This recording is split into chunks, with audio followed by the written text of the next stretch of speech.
Just talk about how Dak came out of yesterday and what his workload will be today. Dak had a good work day yesterday.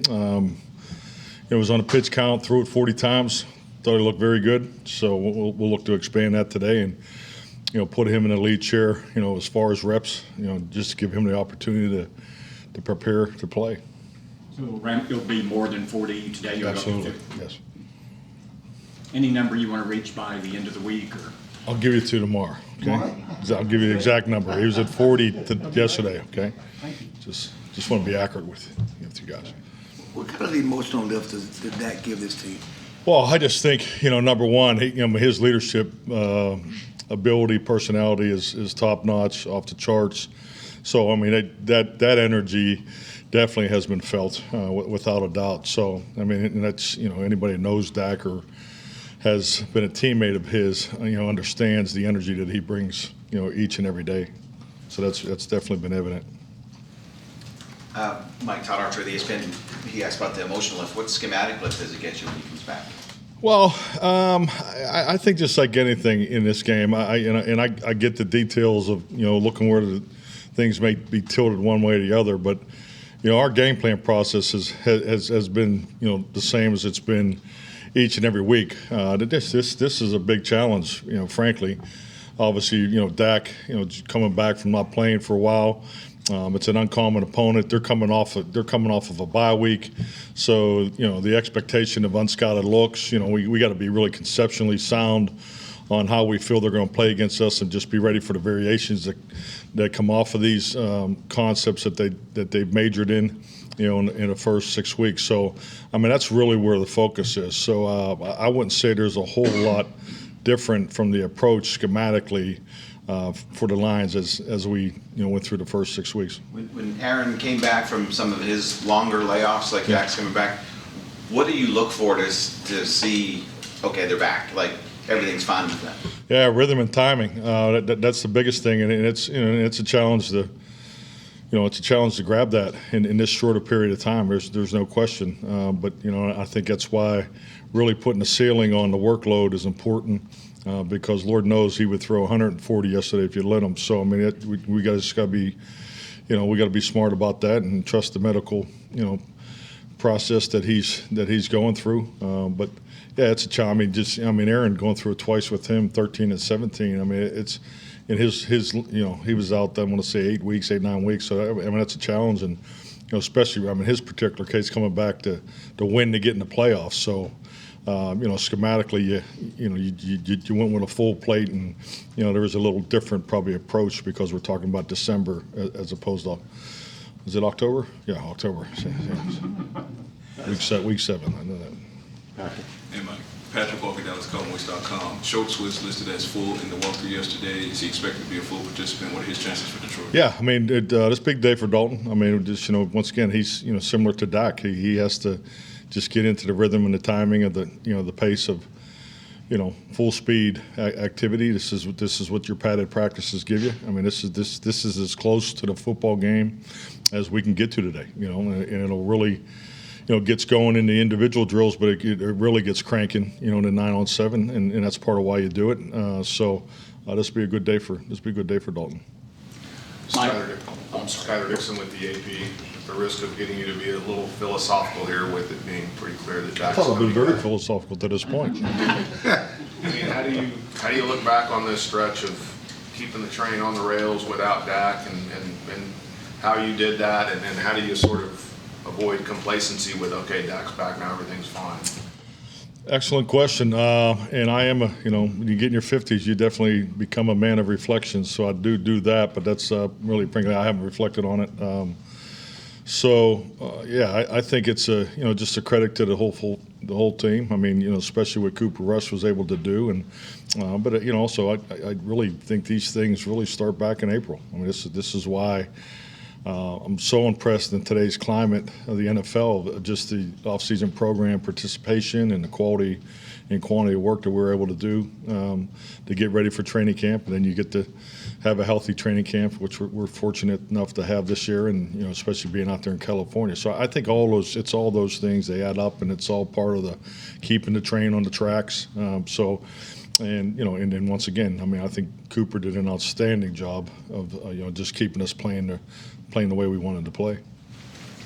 Jess Navarez, DallasCowboys.com. Hey, Mike, so you talk about the constant conversation between you and a player that's injured. Can you discuss the emphasis you put on the mental conditioning that comes into returning? Yeah, definitely. I mean, it's a complete circle, mentally, emotionally, and physically. I know we talk so much about the physical injuries because that's the reason why they're not playing, but that's clearly the last hurdle they have to get over. I mean, that's kind of the process I think we discussed last week, where, hey, is he medically cleared? That's not the final step. I mean, that's really, he's physically able to play in a game. So the mental and emotional, the time clock, the timing, all those things come into play. So that's why it's the final hurdle. I know at the end of every week you kind of go through the game plan after practice and go, okay, let's do this or not do this week, and kind of, do you do that even more usually when a player is coming back after a prolonged layoff? I mean, you set the plan in the week, but you have to see what he does. So you have to be even more flexible to say, okay, let's not use this week. He's just not ready yet. Yeah, I've always felt, play selection and play priorities were proactive and reactive. And what I'm talking about, it's really on the front end of the game planning. I mean, that's why, when you're in a game plan meeting Monday, Kellen will go out and he'll text, Dak or Cooper and, talk about, this particular topic on, what we just discussed in the protection meeting, Monday night. And then that happens through, because the morning we're pretty much working exclusively in pods, and then you get into the Tuesday game plan. And so, I mean, that's a common practice. And, and our quarterbacks are here on Tuesday, so, they're rolling through there. So, I mean, that's to me the proactive, component of game planning, because at the end of the day, and I made this mistake as a young play caller back in 2000, I just, there's plays that you just feel that it's the best play ever, and you just can't wait to call it. But if the quarterback doesn't have the reps and he's totally not in tune with it, then you have to, you just got to put it on the back burner and let it cook. Where, I've made a mistake of trying to call things that weren't quite ready yet. So, so those are the types of things that that we're very in tune with, and then the reactive is obviously Thursday night. Like Dak and Kellen will sit down and go through the call sheet tonight. That'll be the last thing that goes on before Dak leaves. So. And then then we just start prioritizing, and starting getting a particular flow of how we want to start the game, and that's really what Fridays are for. That's why you kind of fast start, furious finish Fridays. We really focus on the beginning of the game and the end of the game. So that's all part of our process. Nick Eatman, DallasCowboys.com. Dalton Schultz is expected to come back, like you said, with the two young tight ends coming off their best game last week. Is there a way to keep their arrow moving forward and also get Dalton back in and get all three of them? Absolutely, excellent question. I think the biggest thing is, I think if you watch us, train, the way we go about it, we're always looking to train our younger players, because the growth of your backups is critical, as a part of this journey. Now, we've had younger players on offense play a lot earlier than you probably prefer, but yeah, we have to continue that process, and that's really what today's about. I mean, I touched on 907 earlier, the importance of what it is, but that's only part of it. Another part of the 907 is the development of your defensive front and the development of your run blocking unit. I'm talking about the young players. Zach Martin doesn't need 8 plays of 907. So I mean, he gets what exactly specific the look that he needs, and then there's a development component through that too. So, and that's always been our approach, and it's no different with the tight end position. And frankly, with Dalton coming off of what he's coming off of, I think the flow and the distribution of reps will work out just fine.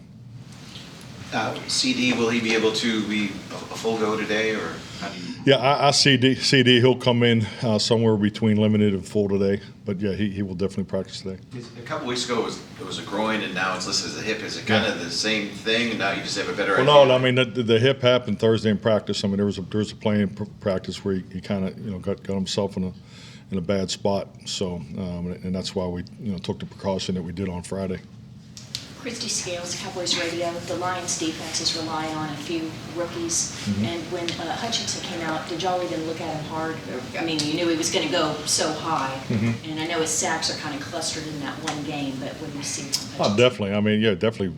We have a very high grade on him, and just the thing that jumps off the video of his play is his play style. And he's a really good fit for the way they like to play. This is part of the traditional Tony Dungy, Monty Kiffin, Rob Marinelli approach. In their defensive front, and I think he's having a heck of a year for a rookie, and definitely he has our attention, and I think he's a really good fit for how they want to play. All right. Thank you. Thank you, everybody. Thank you, Mark. You can